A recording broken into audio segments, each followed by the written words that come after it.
Listings lined up in a row. Josh brings the numbers, making dreams grow. First-time buyers stepping through the door. Keys to your castle, they're what we're here for. Navigating through the home buyer's maze. Educated steps in a world full of haze. The podcast is rolling with wisdom to share, helping you settle in your new lair. Navigating through the home buyer's maze. Educated steps in a world full of haze. The podcast is rolling with wisdom to share, helping you settle in your new lair. Jeb and Josh, they're paving the way. Dreams to reality, they make it day. From the first hello to the closing sign, your journey to home is looking divine.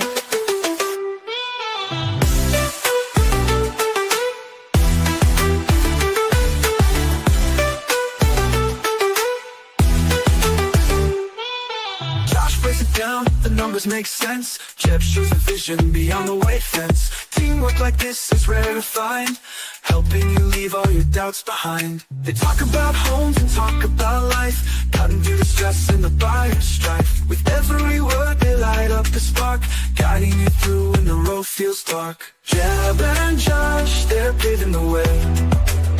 Dreams to reality, they make it day. From the first hello to the closing sign, your journey to home is looking divine.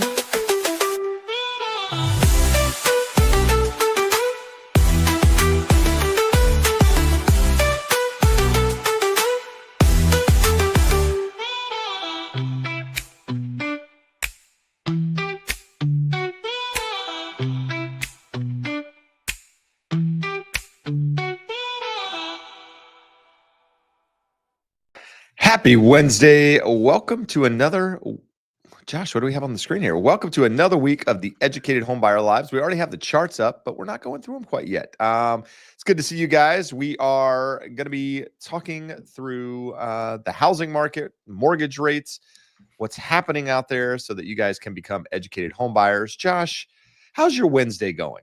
Jeb, even if it's not a happy Wednesday, when we get to our song, it's not a happy Wednesday. It is now. You played our song and everything gets good as soon as I hear that. It's not a happy Wednesday, Josh. Here, this week's episode is Jeb, titled, tell us, Jeb is having a hard Wednesday. Tell us what's going wrong. The housing market is finally favoring buyers is the episode. And I will tell you this year, Josh, I have not had a smooth transaction yet on the listing side. It is every deal has had buyer issues and buyer, changes, and it all happens at the last minute. And it is frustrating, Josh. It is. People watch your videos and they hear that it's now favoring buyers, so they're taking advantage of your own information. The latest deal fell apart because the buyer found out that the seller and the seller disclosures had passed away in the property 2 years ago. Even though it was natural causes, that was an issue for them. And here we are. We're back to square one. And I didn't even know that the seller had passed away in the property until maybe that's the question. That's the question tonight, Jeb. Instead of where are you calling from?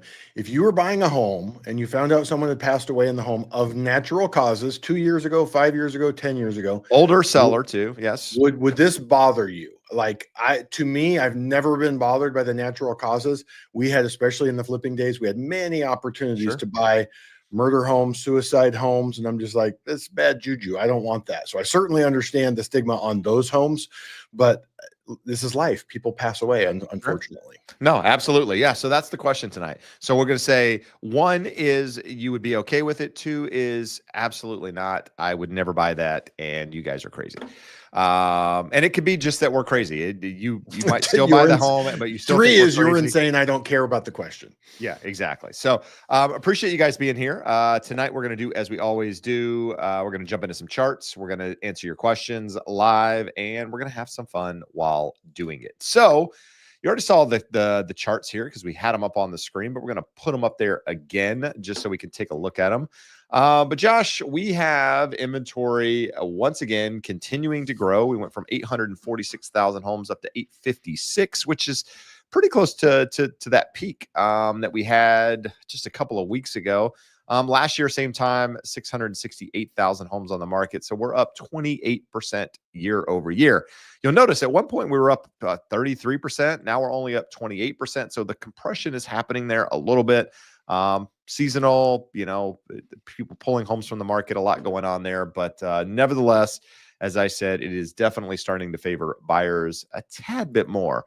Josh, you threw this in there. This is also looking at housing inventory going all the way back to what we got it 80s 1980 January. The problem I have with this chart is, once again, the data is different. So depending on who you get data from will dictate how many active homes or number of homes they have on the market at any given period of time.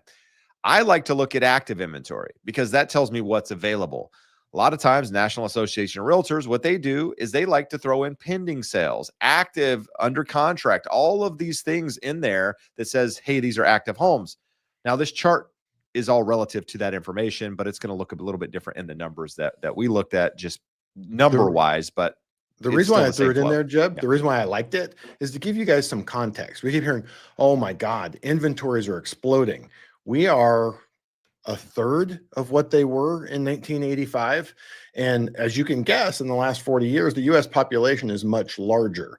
So the percentage of homes listed available per household is normalizing. But if you look at that number, like current normal is probably something around what we had there from 2014 to 2019, somewhere in the 2 million range, bouncing above and below that. So a normalization still has a ways to go. And the normalization could be problematic for us, right, Jeb? Because with affordability where it's at right now, demand is lower. So even the same amount of supply that we had from 2016 to 2019 would put pressure on the market because there are less buyers in the market.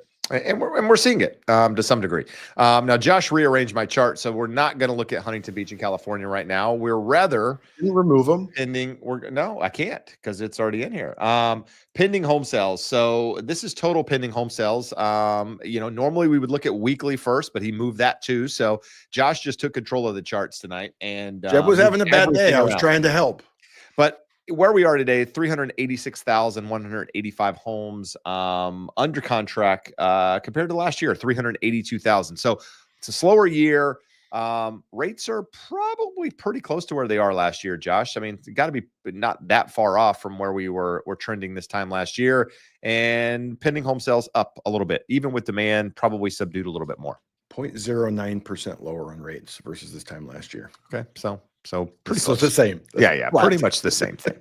And then existing home sales. Again, this is taking a look at the number of actually closed transactions going back to 1965. Is that right, Josh? That's a long time. Yeah, 1965. So I think the consensus this year is that it's going to look a lot like the last 2 years, probably somewhere around that 4 million seasonally adjusted, at the moment.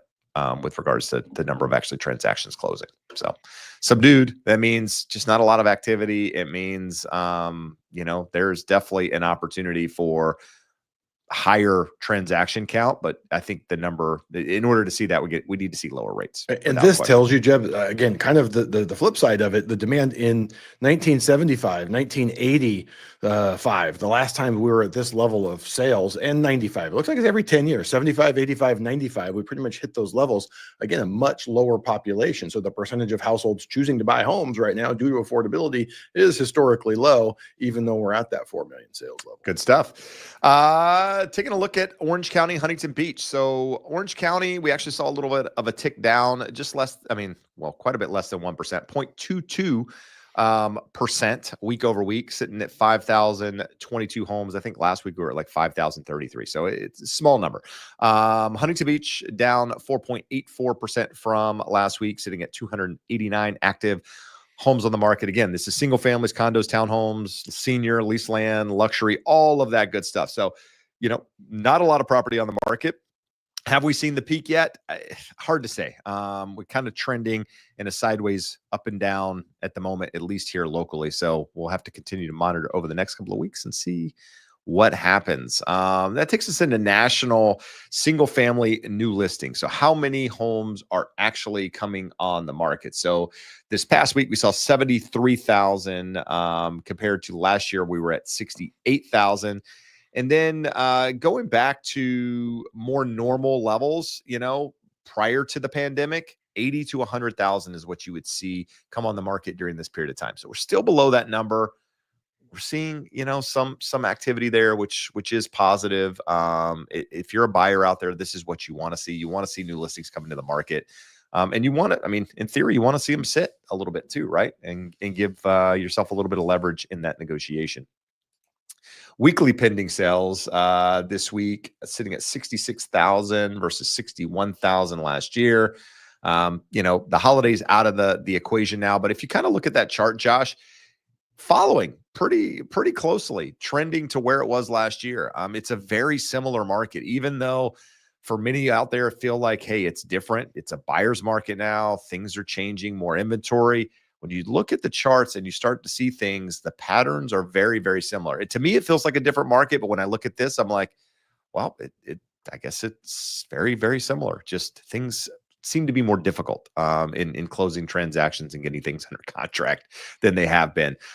Properties with price reduction, 41.3%, which is a tick up from where we were last year, just under 40%. Again, something completely normal in an environment like this where things are sitting. So nothing to be surprised at there. This chart I found interesting, Josh, just showing, where the shortage of housing is actually located across the United States. The darker the color, the darker the brown, I guess, rather, the less, the further they are away from a normal market, the more homes they need to come on the market, rather, than if it's a green area. So you can see West Coast, parts of Florida, New York, needs more inventory. I kind of think the surprising part is the Northeast is largely green. Yeah, you have the coastal stuff undersupplied, but in terms of most of the Northeast that is struggling with still lack of supply and limited inventory. I see the bigger one being like South Florida. Like those areas, I hear there's so much property in Southwest Florida, and yet to me it looks dark brown on there. So it seems like they need it. So I don't know. Anyhow, taking a look. So when you look at it based on these numbers, just shows you essentially the 25 counties that have the largest housing shortage as a percent of housing stock, and then can see it's essentially the same map just laid out in county. And it's shocking, Jeb. Brooklyn, Bronx, Manhattan. Guess what? They're undersupplied. They're completely built out and they're undersupplied. Yeah, you're not going to be able to go in there and build a new building. Maui, really difficult. San Mateo, Los Angeles, Santa Cruz, Santa Clara, San Luis Obispo, Orange County, Honolulu. These are they're the usual suspects. They're about who you'd think was going to be on that list. No, absolutely. A lot of California, and the one Florida on there is Key West. So yeah, Key West. Not a lot of people building out there, or not a lot of room to build in those markets. More water than anything else.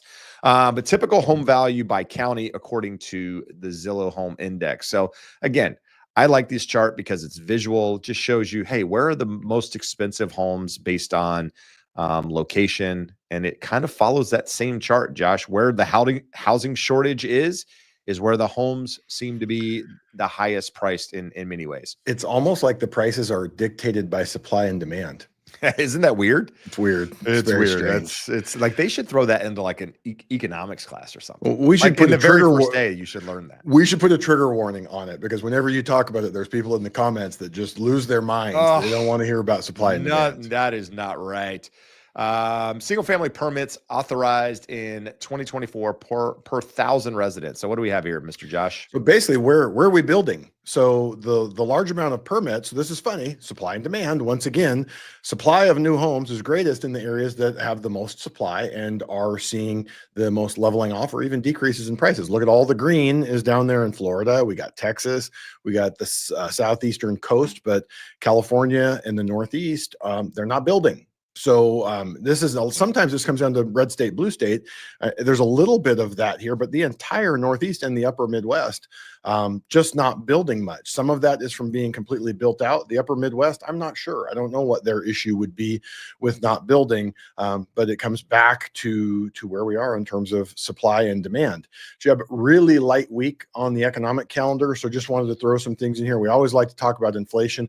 Where are we seeing inflation? The red things are the things that are going up greatly. This is from 2000 to 2025. Overall inflation, 89%. So we basically paid double what we paid for almost everything on average 25 years ago. But what's the most? Hospital services up 271%, medical care up 143%, college tuition 195%, college textbooks 180%. This will shock many people. Average hourly wages are up in that high red part, up 127%. Housing is up only 108%. Also, one of the favorite things we get to hear about in the comments is that wages aren't keeping up with home price increases. But over the last 25 years, they've actually exceeded them by about 20%. New cars, clothing, cell phones, computer, toys, TVs, those things get cheap. That's why we all have lots of phones and TVs and computers and fun stuff. This is just a list that shows you where it is. Household energy, this one's really important, Jeb. We get the question all the time, should I get solar? If household electricity keeps going through the roof like this, most people should probably be considering it. Auto insurance has been problematic. Housing, everyone knows it's problematic. Restaurant meals, rent, all the typical suspects here. And again, the same things on the bottom, electronics, clothing, transportation, appliances, toys have gotten cheaper. The funny thing is, or the ironic thing is, Jeb, some of those things are what is going to be impacted by the tariffs, at least in the short run. We ran a chart, it was either last week or the week before, Jeb, showing that recent graduates have one of the highest, recent college graduates have one of the highest unemployment rates. Well, it turns out not all recent college graduates. Women are doing just fine. They're at 4%, just like the rest of the population. Recent college graduate men are up at around 7.5%. The person who posted this, their hypothesis was there are more women that go into healthcare, nursing, healthcare services, and doctors, a lot of female doctors nowadays. And we have a large amount of demand for those people, so they have less. Is this supply and demand again? I think it's supply and demand. I'm just working it in every angle I can. I want them to understand what we're talking about here. I wanted to throw this in. I'm going to throw in the next part. This is important. We get questions, comments, who's buying homes, who can afford this? I can tell you what my clients look like. And this chart showed up in a newsletter that I read. Most of us are never going to get to that top 99 to 100%. It would be wonderful if we were top 1%ers. I'm unlikely to get there. Jeb's unlikely to get there. Most of you watching are I didn't say it's impossible. You could do it, Jeb. You said not likely.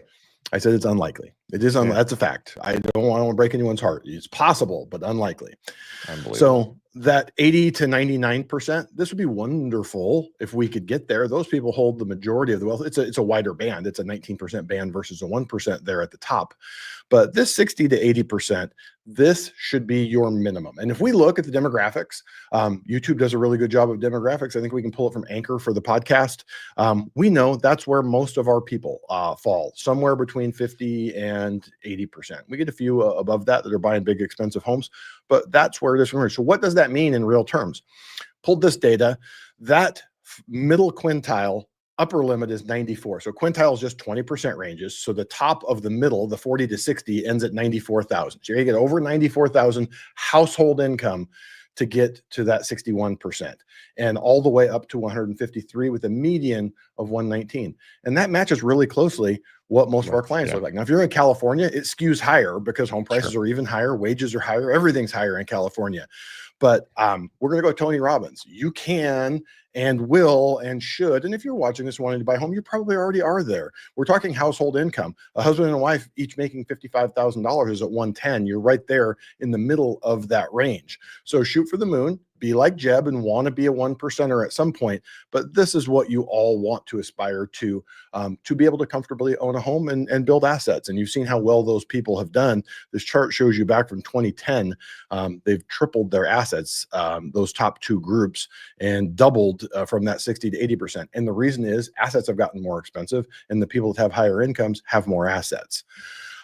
Getting back to inflation, Jeb, we like to track trueflation. It ticked up this week from 1.82 to 2.02. We've seen it there as recently as a few months ago, but it could be showing some signs of some tariff-led inflation. The trueflation, or the inflation nowcast from the Cleveland Fed, doesn't really show a problem. It's relatively flattish. This is where we've been. They're not picking up any of that on a major level. We've shown before the base year effects. We have some really low numbers falling off from last year. So year over year figures are going to get worse, even though the month over month figures so far look about like what we've seen over the last 6 months. We're going to show you some interesting stuff. This is boring. 97% chance per the CME FedWatch that we get no cut here in July, 65%, and then 85% chance of a quarter cut in one of the next 2 meetings, and then a 77% chance for another cut by the end of the year. We talk about these are real investors wagering in the futures market. Well, Polymarket, you can go out and you can bet on these things too. So according to Polymarket, there is an 84% chance of a Fed cut, not 2, not 3, not 5, at least 1. There's an 85% chance. So for July, they are at a 97%. They pretty much agree with the futures market. We ain't getting a cut. It's next week, isn't it? Next week, Jeb? The 30th. Yeah, we are already there. So yeah. Fed Day next week, we're not going to get it. So September, this is about 50-50. It's a little bit better than that. 43% no change, 52% chance of 25 basis point cut, and a 6% chance of a 50 basis point cut. So 58% chance that they're going to cut according to Polymarket. And then in October, again, about 50-50. So from that perspective, I like to look at this one. How many cuts are we going to get in the year? 41% of wagerers in Polymarket think we're going to get 2 cuts. 23%, so a total of 64% think a cut, so 1 cut there. 11% think that we get 3 cuts, and what is that, 17%? 17% think we get no cuts. So it's interesting to watch. These are real people placing real money bets. They also have numbers here, Jeb, on who will Trump announce as the next Fed chair. Warsh is in the lead at 22%. Waller has been making a real strong push here at 17%, and Hassett and Bessent are really, it's most likely going to be one of those 4. I don't know that it much matters, really, the timing and all that stuff. I had found this chart earlier today, Jeb, and then I actually saw Logan's commentary on it. It was very helpful. Just today, he published this on Housing Wire. Purchase apps are very confusing, but new listings are the key. Here's what's going on with 25 straight weeks of year-over-year growth in applications. People are like, we're not selling a lot of houses. The market is slow relative to what it's been the last several years. But when we look at this, the purchase applications index on a year-over-year basis has been up 25 consecutive weeks. And you can see it's up a decent amount. So week over week, they were up 3%. That data came out this morning. Year-over-year, up 22%, 25 weeks of consecutive growth, 25 consecutive weeks of double-digit year-over-year growth. So you're like, oh, the market's great, right? Everyone's running out getting applications. Well, this was the chart that I pulled before finding that. And the upper chart is the 1-year chart. And you can see exactly what he's talking about. Year over year, the pink line there, the orangey line is refinance index, and the blue is the purchase index. Both have been improving much better than they were a year ago. Well, if we zoom out to the 3-year, you can see we fell off a cliff. So basically what Logan was saying is definitely better year over year, but from a very low level. So it is slow. I think everything is like that, though. Yeah. I mean, everything, purchase applications, mortgage applications, home sales, everything is a really, really low number. So when you see a month over month jump or whatever, it's a jump, but it has really very little value. Yep. So in looking at what are we looking at in mortgage rates, those 3 lines, the yellow, the 2 yellow at the top and the green at the bottom, the green is where we're going to hit some resistance. And it's all the way down about 413. We could get to, some pretty serious resistance at 421, but shows you on the high end. We've seen as high as 450, we've seen 440, and every time we get there, we kind of correct back under that. What I wanted to show with this is all the way back to October. About 85% of trading days have been between 413 and 450. That is only 0.3% range over almost the entire last year. So rates are elevated in a narrow range and waiting for the economy to break in terms of GDP, in terms of unemployment, or inflation to subside, and it's been pressed out longer because of the tariff issues. The only good news we're getting on the mortgage rate side, Logan was on fire, Jeb. He had another article talking about spreads at the best levels in 3.5 years. 2.29. Historically, they're about 1.5% to 2%. generally closer to 2%, 1.8 to 2%. But we're normalizing there. And if we can get down to about 2%, and you get the 10-year treasury down to 4%, which is still historically relatively high over the last 15, 20 years, would give you a 6% mortgage rate, and it would change things fairly significantly in terms of what we're seeing in applications and sales. You had asked earlier, Jeb, where are our rates at? 0.09% lower than last year at 6.78%. FHA and VA at about 6.375. Again, your mileage will vary, determined by your qualifications. Most well-qualified borrowers are going to be able to do a little bit better than that. All right, good stuff. So let's do this. So we asked a question prior to the charts. A couple of you answered, but we'd like more answers. I had a deal fall out of contract today because the buyer read the seller disclosures and found out that one of the sellers had passed away in the home from natural causes, older gentleman, just over 2 years ago. Would you still buy the house? If so, that's a 1. Or would you be spooked because someone has passed away in the house, and that's a 2? Just curious as to what the consensus out there. Like Josh said, doesn't really spook me when it's natural causes. I mean, it's just part of life. It's full circle. But Jeb, this is market research for me. In 2020, we lost my dad. He was able to come home on hospice and passed away at my house. And it was much better than having him be in the hospital. We all got to be with him, hold his hand right to the very end. Sure. But we're now past the 3-year window where I have to disclose it. But I would probably disclose it regardless. If it bothers you, it bothers you. We'll find someone who doesn't mind. Yeah. It's one of those situations where, I mean, you're not legally obligated to disclose at this point. But a lot of 2s in here, Josh. More so than I thought that I would see, if I'm being completely honest. But hey, it's about 50-50, depending on what BlackRock X means by nope. Nope, I'm not bothered, or nope, I'm not buying it. One of the two. But we got John Doe with a 1, no problem. Amanda Castle with a 1, no problem. RoboHand Tech, no problem. Nope, we don't know what his nope means. BlackRock's, we don't know. I'm thinking nope means nope, not no, buying no that. way, not doing. I would lean towards that as well. Armstrong Me4 is a 2. I did not doing it. Christina Heinrichs is a 2. I think we had a couple of answers a little bit earlier. Yeah, well, one of them was Christina earlier. She's adamant. She wants us to know she ain't buying that house. Nope. And Joyce in Virginia doesn't want to buy it either. So if you show up later, here's funny. Kimwell says depends on the location. If he likes the house enough, he can overlook it. So it's not a deal killer, but it's a strike against it. And miscellaneous of the whatever. Owned a haunted house before. Super hard. Come on, bro. That's going to be the next poll. Do you believe in haunted? There's no such thing as a haunted house. So I don't want to ruin anyone's thoughts, but there is no such thing as a haunted house. I would disagree. I would disagree on the haunted house thing. There are definitely haunted houses, bro. We can get into stories later. Once we don't have any questions, we'll get into that. But we have someone here for the first time, Josh. I'm going to let you, Kimwell.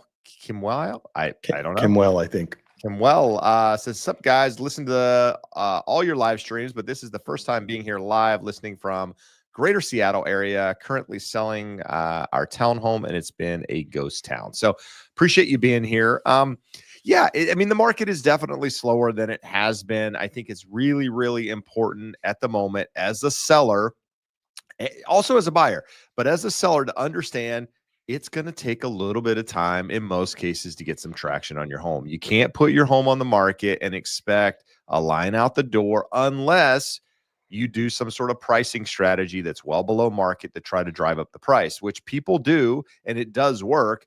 The problem with that is you don't know if you're ever going to hit your price by doing that type of strategy versus putting it on what you think it's worth and just seeing what the market will bear. So it's a little bit slower time. Things are still selling. I mean, I have properties under contract. I have things going into escrow, but not without some trial and error, if you will, on that side. But it's all good. So he says the Greater Seattle area. I was on vacation last week. Was enjoying the fair city of Olympia, Washington. Tell us where you're at, Kim. Well, he did say I got it right. So tell us what city you're at, if you don't mind. All right. We got Armstrong in Phoenix, first-time home buyer, currently under contract. Sellers offering 2.5% of the purchase price in concessions. Debating if I should use it towards a rate buy down or closing costs. So here's the good news, Armstrong. Have we ever discussed this? We just did a podcast this week that dropped on the Educated HomeBuyer podcast channel, which is separate from, well, depending on where you're watching, you might be watching on that channel, where we go over temporary versus permanent buy down. We give you, Josh gives you expert advice on it, his thoughts and what he believes you should do. So in that scenario, I would say go check it out. It's on the podcast as well, Spotify and Apple and all those places. It's a 25-minute or so episode. It's good information, if you're considering buying down the rate or, whether or not you're getting concessions or what have you. So go check it out. And I think it's a good episode. There's not a wrong answer. There's trade-offs. And we go through that, how to quantify and measure the trade-offs and hopefully determine what's most important to you. Most importantly, Armstrong, you're here with us most every week. You've asked many questions that we've answered, and you're buying in Phoenix. And yet you didn't call. You didn't let us do your loan for you. We could have walked there you through go. this, and we would know exactly how to use that to and every. So if you want to avoid this problem or having to listen to the podcast, use the link in the crawl below and reach out. Jeb, last week we had a question from Jesus down in Homestead, Florida, and he had asked if his numbers were reasonable. He sent over the loan estimate. We looked at it. They most certainly were not, and we were able to get him 0.3% lower interest rate, $4,000 savings in the closing costs, and get he and his wife very comfortable with the decision they made. Beautiful house they're getting. Very cool. That's awesome. So if you want to be like Jesus and get taken care of, use that link in the description of the video. So Steve, the accidental landlord, is a small investor in Jacksonville, Florida, have several prospects that need a 15% price reduction and 3-point permanent rate buy down to cash flow.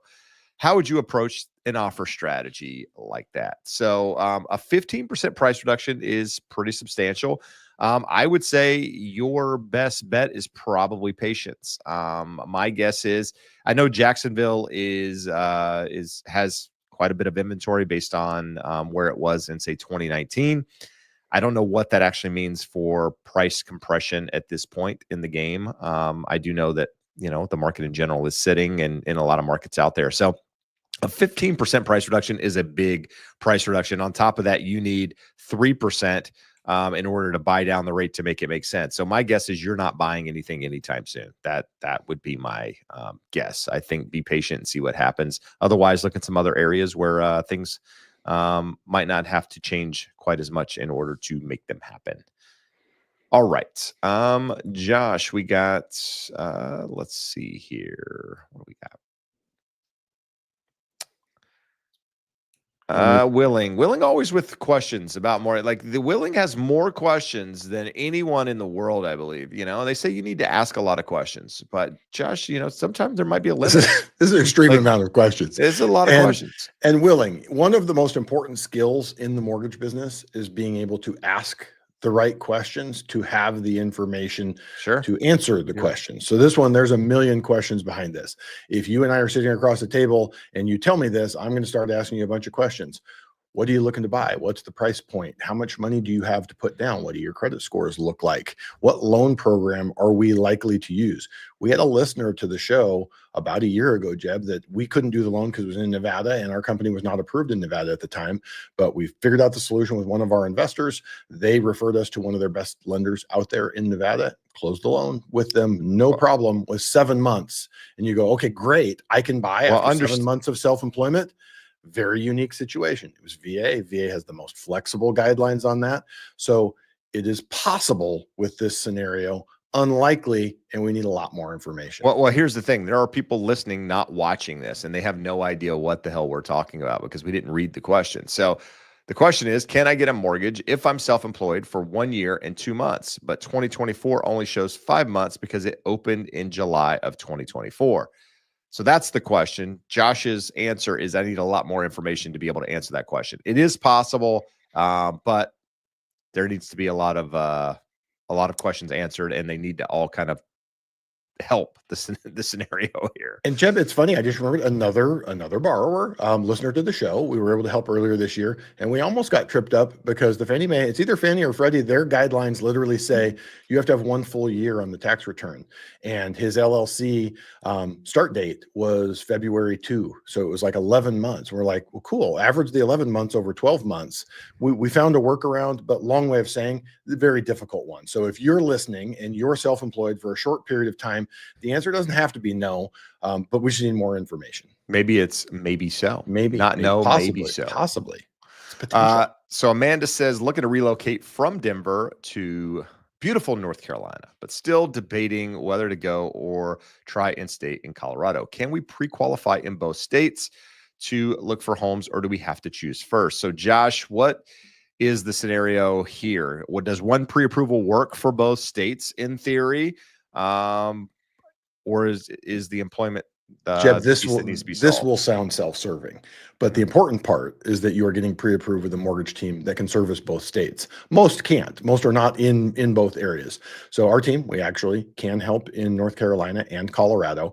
And if we have you pre-approved, I do not care where you buy. There's some differences, mainly in closing costs between the two states. So we would just want to give you a range or kind of give you numbers for each state of what they look like. So use the info in the crawl. If anyone else is listening, you're in the same situation. If it's two states that we can help in, we can do that. We could try and connect you. If it's a state that we're not in, we could try and connect you with someone who could cover both states, because it's a pain in the butt. You don't want to go through two separate pre-approvals, right? Let's get the talk about the elephant in the room though, Josh, and that's employment. So if you're currently employed in Colorado and you're leaving that particular job, right? You're not able to work from home or work remotely or whatever. Now you have to get a new job in North Carolina in order to buy there. What is that? Or can you use the employment in Colorado to make it happen, or do you need a new job where you're relocating to? So we had a ton of this during COVID, right? People, now you can work remotely, go wherever you want. We need a letter from your employer that says you are able to use your job or continue to perform your job duties remotely. If you can't get that, then we need a new offer letter showing you have new employment lined up in the new location. All right, good stuff. Tiffany brought up a good question to our question earlier about the whole death on the property. She said, if that bothers someone, I wonder what they would do if a dying family member is living with them. I assume they're going to tell them they have to leave the house. So that you have to leave. You need to leave. This is you got to go outside. It's going to cost me when I go to sell my house. Yeah, that would be rude and heartless. You know, what I've learned in 20 years of doing this is it seems to be a it's a superstition. In my experience, primarily like one demographic more so than anyone else, and it's just something in their culture that they don't vibe with for whatever reason. I respect it because it literally seems to be everybody kind of feels the same way there, but at the same time, it's frustrating when you're on the other side of it. It's frustrating. Let's see. So we have Slow Motion for me. Says, I used a VA loan for $475,000 home with $410,000 left. I'm assuming that's the balance. Would I have enough VA eligibility left to purchase a second home for $2 million and rent out the current home, Josh? So that first part, how much is left on the loan doesn't matter. The amount of entitlement that is tied to that home is based on the original loan amount. And then the second piece of it, $2 million home, could you do that? Could you do that with zero down? It's a bonus entitlement question. $2 million is pretty darn high. The calculation isn't quite this simple. We need to know where you're looking to buy. We need to see your certificate of eligibility that will tell us how much of your entitlement is used up. And then we need to know where you're buying, so we know the county limits, and then we can run the calculation and tell you, is it possible, or do you need to come in with a down payment, and how much that down payment would be? The question or the answer is you can absolutely do it. It may require a down payment, and the down payment may be bigger than what you want. We've got 2 listeners right now that are wanting to do this. They have enough entitlement used up that they're trying to get about $1.1 million, $1.2 million, and it's requiring about a 5% down payment for both of them. But your mileage will vary depending on how much of your entitlement was tied up, where you are looking to buy. So use the link there, jeffsmith.net/start, and we can absolutely go through the numbers with you. And if you're not in a state that we service, we can get you connected with a VA expert who can. And if you're finding any value tonight, make sure you hit that thumbs up, share it with somebody who is in the home buying process. That's how people find us. And we appreciate you being here time and time again. So Camwell came back in and said Auburn, Washington. Josh, just 40 minutes north of Olympia. No Auburn well. There you go. Knows Auburn well. Saba says, if rates are not cut drastically and the affordability trend continues as is, how much should we expect home prices to fall, Josh? It's a trick question because there's a range. We're seeing, right, the market's stalling out. Affordability is not improving, and the market is stalling out. It doesn't mean that it can't drop, but we're seeing low volume. Sellers, basically buyers saying, hey, I'm not going to push prices higher. Sellers saying, if I don't get my price, we're seeing a lot of homes being taken off the market. Just saying, no, I'll just post up here. We talked, one of the first 3 episodes of the podcast we ever did, Jeb, is about why home prices are sticky to the upside. Because most sellers that don't have to sell, if they don't get the number that they think is the right number, they go, I guess I'm not selling. So a couple of articles this week about the number of people putting them up for rent, moving and going, and I don't know if they're renting or buying somewhere, but renting out their current homes. So from that standpoint, I've always been of the theory that if affordability doesn't improve, what will happen is you're going to have a protracted period of stagnant home prices. Does that mean they can't come down? No, they can come down, especially depending on the area. But on a nationwide level, is it 3 to 5% down? Is it up 1 to 2%? Is it 0% for 3 years, 5 years, 7 years? We talk about wages going over time, wages being up 128% over the last 25 years. No one feels that way. No one's like, oh, I'm getting paid like crazy amounts of money, because inflation sort of eats away at that. So real home prices will drop over time if they just stay level.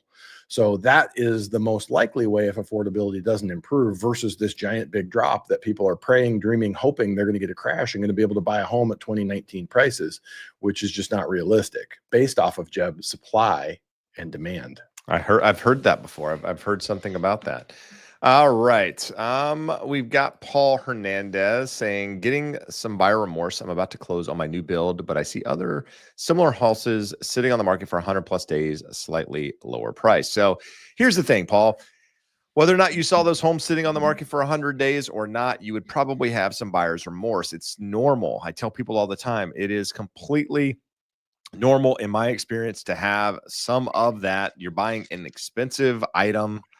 It's a house. You're probably using savings money you've worked hard for, and it's kind of disappearing to some degree and getting put in a forced savings account, if you will. It's normal to have that. But I tell you, like, you can't look at it as if like, hey, the houses around me are selling less. This is a bad idea. You found a house that you liked, you loved, you were comfortable with the payment, you did all the right things. It's one of those things that long term, that's what you got to look at. You can't, too many people today are worried about what is going to happen tomorrow. Like, think about what's going to happen 5-10 years down the road when rents continue to increase. Those homes that have sold have now have people in them, and they're not building that same track anymore, right? It's the longer view. Don't look at the short view, but you got to do what's right for you. And I think there was a reason you were doing it, and that's what you got to remind yourself of. All right. Good one here, Jeb. DJ Mines would like you to tell him or confirm winter months are better for buyers, right? Typically, yes. To some degree, I would say the answer is yes. Because a couple of things, right? Winter months, I guess winter could be in the early part of the year too, but we're going to say winter is, October, November, December-ish for a lot of places. I guess October is not really a winter month, but November, December, I'd say the holiday season. That's what I'd say is better for buyers. And that is times between pretty much Halloween and New Year's.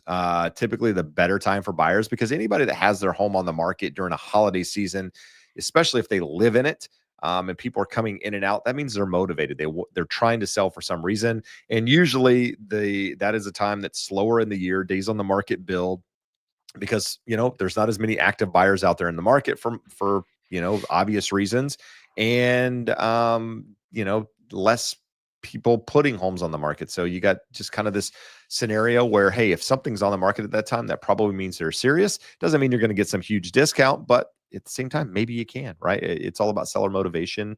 But yes, I think as you move into that time, it could be a good time, especially this year. The caveat is if we do see interest rates move down below 6.5, low sixes, something like that, that could spur some buyer demand. And I think during pretty much between 21 to 23, we didn't have that normal seasonal slowdown in the holiday season. We actually saw, homes selling, people calling, doing transactions during that period of time. And Jeb, I think that can lead to some weird stuff going forward. You had always talked about, hey, if we get this dip, I think it means we're going to have a lot of sellers come to the market. Well, I just said I saw 3 different headlines this week from different newspapers around the country of sellers taking homes off the market at higher rates than normal.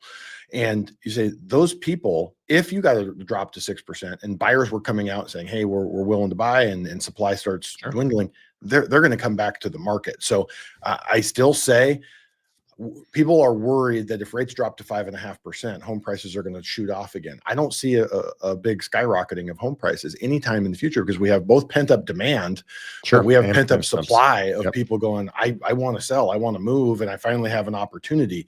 So going back to that question of what happens going forward, I think we're going to see a protracted period of real price, negative real price returns. So I don't think that home price appreciation over the next few years is going to keep pace with inflation. We'll see. It would take a big dip in interest rates to make that happen. And I concur with that statement. Christina wants to know where I see prices going in Myrtle Beach and when would be the best time to buy. So the best time to buy is when it's the right time for you. I don't know Myrtle Beach well enough, don't follow it well enough. I don't know what supply looks like in Myrtle Beach. So, what I would suggest is find a local agent in that market that knows it, that can answer those questions for you. If you use that link, scroll in the description of the video, I can refer you to somebody. In fact, I've referred several people to Myrtle Beach to an agent out there that's helped over the years. So if you need somebody, let me know. Happy to make that referral. Soba come back in and said, what are the downsides of getting a mortgage loan from a credit union? Josh, so we've talked before, banks, credit unions, any of these outside of a broker, essentially they have a box, and in that box, they have their programs. If you fit in that box, a lot of times, fantastic. If you don't fit in that box for one reason or another, credit score, down payment, and debt to income ratios aren't perfect, whatever it is, they can't do your loan. Or if they can do it, the terms aren't favorable. So how does a broker stand out? A credit union or a bank, both, you have to realize for the most part, they're not hiring mortgage professionals. They don't have the people that do mortgages there are not licensed in the same way that an independent mortgage originator is. The NMLS, the Nationwide Mortgage Licensing System, turns that over to the bank. And the bank says, you internally train them and we'll give them an NMLS registration number versus licensing and testing that everyone else has gone through. So they're likely to be less well-versed, less knowledgeable on mortgages. They work 9 to 5. They're not going to talk to you on nights and weekends when you're out there looking at 9 homes. to 5. 9 to 5ers, Bob. Just 9 to 5ers doing the bare minimum. They're going to have a narrow range of products. So like Jeb said, you got to fit inside their box. The vast majority of credit unions, they don't lend their own. They're not doing portfolio loans where they're lending out the credit union funds. So they're unlikely to have unique programs. They're unlikely to have significantly better terms than anyone else, despite the fact that credit unions are not for profit. So there are unique situations out there. We have a listener who I did a loan for, purchased 2 years ago. He's a member of a tiny little credit union that actually does portfolio loans. And he goes, hey, I walked in the branch. They said they can do this for me on a 20-year loan. I said, I didn't know you wanted a 20-year loan. He goes, well, I didn't until I saw the rate. And we looked at it and I go, if that get a locked loan estimate, and if that's what it is, you are in good hands. So can be great. That's the exception rather than the rule. And you are going to have those limitations of working with a registered NMLS employee versus a licensed mortgage expert. All right. BlackRock's. That's it. Something. Yeah, I think my FHA appraisal came back short. So now I have to pay $30,000. Is there a way around this? The lender is currently disputing, but do not have much confidence it will change. So here's the thing. You don't have to pay anything more down, right? You have an appraisal, you have a purchase price. The lender will lend up to the lesser of the two. So if the appraisal comes in less than the purchase price, that just means the bank isn't financing that additional amount or the 96.5% of the additional amount, whatever it is, and that you got to come up with the difference. Unless you go back and negotiate with the seller and say, hey, seller, the appraisal didn't come in. I'm not buying this property at this price. I'm willing to pay what the appraisal came in at, and then your down payment stays the same. Now, that's on you. Now, that doesn't mean they have to agree. It just means it's a negotiation. But there's nothing here that says you have to pay that in order to move down unless you waived your appraisal contingency. But here's the caveat. Even on you waiving your appraisal contingency, FHA has an FHA and VA amendatory clause that says, hey, we're not willing to, or basically that says that you don't have to buy the home if it doesn't come in at whatever amount you put on that amendatory clause, which in theory should have been the amount that you were paying for the house, if all that makes sense. Is all that checking out, Josh? Is that 100%, 100%. So I'll let you jump in. The only, like, you covered that piece of it really well. The thing that I would say, so what happens when the appraisal comes in low and we want to do a request for reconsideration of value? We have to provide a reason for that. We can't just say, hey, you're crazy, the value is way more than that. Hey, I'm having to come up with 30 grand. I need you to change this thing. I need you to change that. I like this property and I want to pay that. Comp X, Comp Y, and Comp Z were not used and they support it. Or you had adjustments on Comp A, B, or C that are not warranted or not accurate. There has to be a problem or a flaw in the report to rebut it. So we go to both agents. Jeb's the listing agent. Susie's the selling agent. We go to Jeb and Susie. Hey, seller and buyer would like to complete this transaction. We need a higher value because our buyer does not have $30,000 extra dollars. Please dig into the MLS and show me all of the comps that you have that support this value, and take a look at the appraisal and dig into the appraisal and tell me what you see possibly wrong about it, the comps they chose, the comps that they didn't use, the adjustments that they made. And I can tell you this, realtors don't think in terms of appraisals. They don't understand the concepts of what goes into an appraisal. They think in terms of, what can I sell this house for? Meaning, what can I put a price on it that a buyer would be willing to pay?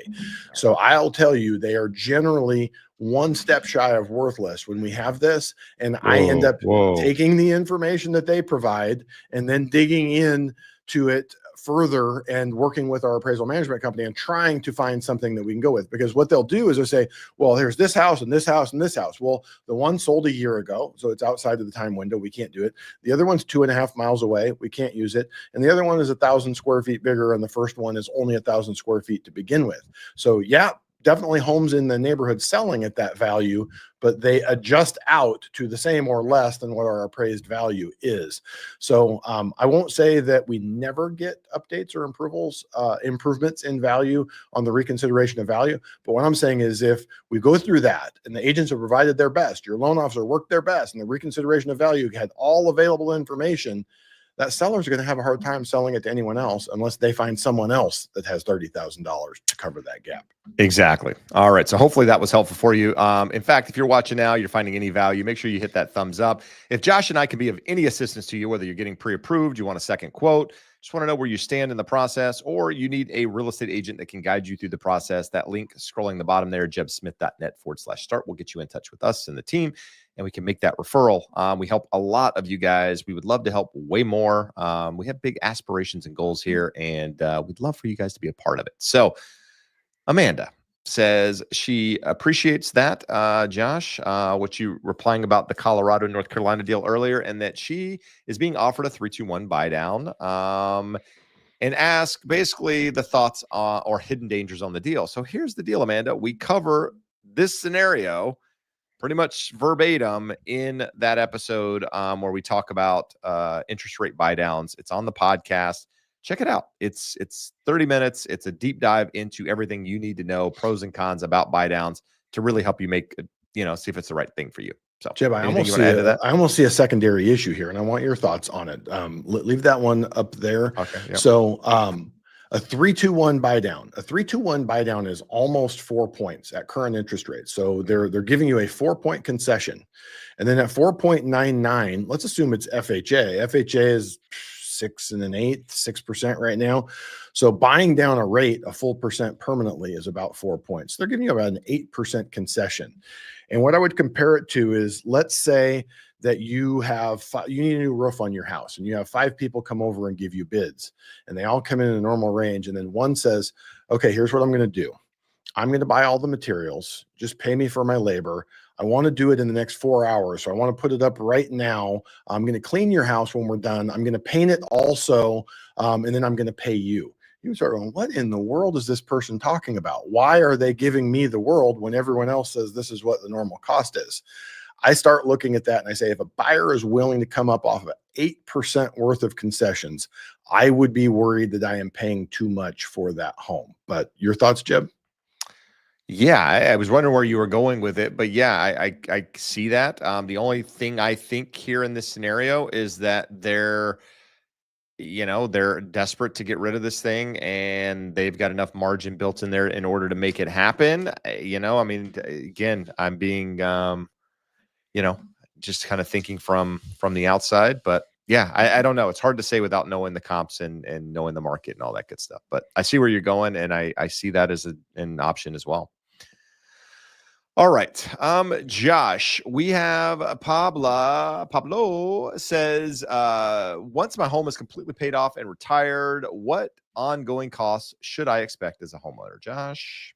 Everything except your principal and interest payment. You're still going to have to pay your property taxes. I guess you don't have to insure the home, right? It's free and clear. No one to tell you have to insure it. Some people did that in the Palisades, and didn't work out. It did not work out well. And some people do it in Florida in the hurricane areas. They're like, you want $5,000 a year for insurance? No way, buddy. And then they end up, wow, it's going to be $250,000 to rebuild my house. So you have that option, but not advisable. All of your maintenance, your utilities, nothing is going to change with that. So I guess the only thing that goes away is the mortgage payment. And if you chose to not have insurance, you could do that. Good stuff. All right. Here's a question, Josh. If a potential client asks either of you for a discount for your service, what would you say? I would say that we're incredibly competitively priced. My job is to shop the market of the 70 different investors that we work with to find the absolute best terms for you. I didn't send you numbers that were inflated or that we are unworthy of or that are not very competitive in the market. I'll tell people, if you want to shop 10 different lenders, you'll find one cheaper, but you won't find one better. And you're not going to find a better combination of knowledge, expertise, service with those better terms. And then the last piece I always like to fall into, if they really, really push, and I say, if you could win this negotiation, do you think I'm the best person to negotiate on your behalf? Sure. Probably not. No, absolutely. And I say something similar, but what I will say, adding to that is, listen, I don't call them, I will make deals happen. Right. So I'm not greedy. If something needs to be happen on a deal to make it work, I will do it. I'll give you a real life story. Just helped a client here in Huntington Beach sell their home. 2.5% is what I charged on the listing side, and we sold their house, and they're buying a house in LA. And our agreement per the buyer broker agreement was 2.5%. Well, guess what? We were in a multiple offer situation, and they came up in price, and it still was basically not going to get the job done. I cut the compensation down to 1.5%. So I took 1.5 versus 2.5, a full percent off on this deal to make it work. Why? They're past clients. I helped them buy that house initially. I just helped them sell the house. They're letting me help them buy another property. I built trust with them. I built rapport with them. They're easy to work with. I know that. Yeah, I will make the deal work because they're excited about that property and that opportunity. And we're not going to lose it over a couple $1,000 here, there. I mean, obviously it's more than that, but that's how I look at deals. Yes, it would be great to get the full pop on every single transaction, but that's not how I run a business. I'm willing to negotiate and do things when it makes sense. But if you're a pain in the ass and you're like that, we're not. That's 100%. If you have a very simple transaction on the loan side, if you have a very smooth, simple, easy transaction, you're the most qualified person in the world, and you've been awesome to deal with, and we're not tracking you down for stuff, you're more likely to make progress. The funny thing is, the people that generally ask are the ones that are marginally qualified. It's going to be very difficult. They are difficult. So it's funny how that works. And they didn't ask me to do this. I decided to do it on my own. And that's what it is. And they're thankful and grateful for it. And, that's how you build good clients and people that refer you when you do things like that. So that's how I run a business. But anyhow, that was more than you probably had asked for. So Josh, we got a couple more questions here. Look at this. This is more of a comment, and it's an echo of something that we talked about last week. So Vital Sign says, I'm in NorCal. Buyers still very much in control. I think they meant to say sellers. It says home sell prices, not list, are still going up. Inventory is very low, and there's just no forced selling. I get it that parts of Texas and Florida are down, But then here's the kicker. We need lower sale prices, not lower rates. I said this last week, and I don't say this to be mean. Economics, the laws of economics, supply and demand do not care what you need. When we have less supply, then we have people demanding to buy those homes. Home prices will be the same or go higher. When we have more supply and less demand, home prices will come down. So everyone feels like we need this. Stop talking about rates. We talk a lot about rates because there are actual things in the economy that happen, that are happening, that could lead to lower interest rates and give some relief. When you look at most parts of the country, you saw the map that Jeb threw up here early in the show. We're incredibly underbuilt in California. If you want to hold your breath until we get lower sale prices, I would not advise that. It doesn't mean they're going to the moon. It doesn't mean buy now because of FOMO. It just means you got to be realistic at what the laws of supply and demand and economics tell you about where you are at for your market. Good stuff. We got some. That's more of a comment on the mobile home. Let's see here. What do we got, Josh? We're almost at an hour here. I'm just going to hit the highlights if there are any. Here's a good one. Something we get. You took me off. If I have 20, if somebody has 20% down and they qualify without putting 20% down, Josh, is it a good idea to put the full down or put less money down? How do you approach that? There's not a right answer. The right answer is what you value. So in that situation, if someone's asking me this, hey, I have 20, but should I do it? We're going to show them a 15% down and a 10% down. We're not going to go to a 3% down. You have a nice down payment, but you have to look and say, what am I getting? So from 10% to 20% down on a $400,000 purchase, that's $40,000. That's about $250 worth of payment. If you have really good credit, 2 borrowers, the mortgage insurance with 10% down is going to be pretty minimal, $100, $125 a month, but that's still $350, $400 lower monthly payment for the same house. So you say, do I want $40,000 in the bank or do I want a $350 lower monthly payment? And maybe the answer is compromise in the middle. 15% down is you know what I'm saying? That and what I talk to people all the time and I go, okay, so someone told you should or shouldn't do this. Did they show you the numbers? Did they give you a side-by-side comparison? What? No one ever gives them a side-by-side. They're like, well, they sent me an email and said, if I do this, it's this payment. If I do this, it's this payment. Well, what's the cost? What's the rate? I don't know. They just showed me the payments. It needs to be a side-by-side comparison that shows you how much cash is required of you, what is your total payment, and you can then make an educated decision about what is best for you, because there's not a right answer. There's a right answer for you and your family. All right. With that said, if Josh and I can be of any assistance, use that link scroll in the bottom of the show there or the notes, jebsmith.net/start. If you found any value, make sure you hit the like and subscribe. Until next week, guys, make sure you buy right, borrow smart, build wealth. Adios. Amigos.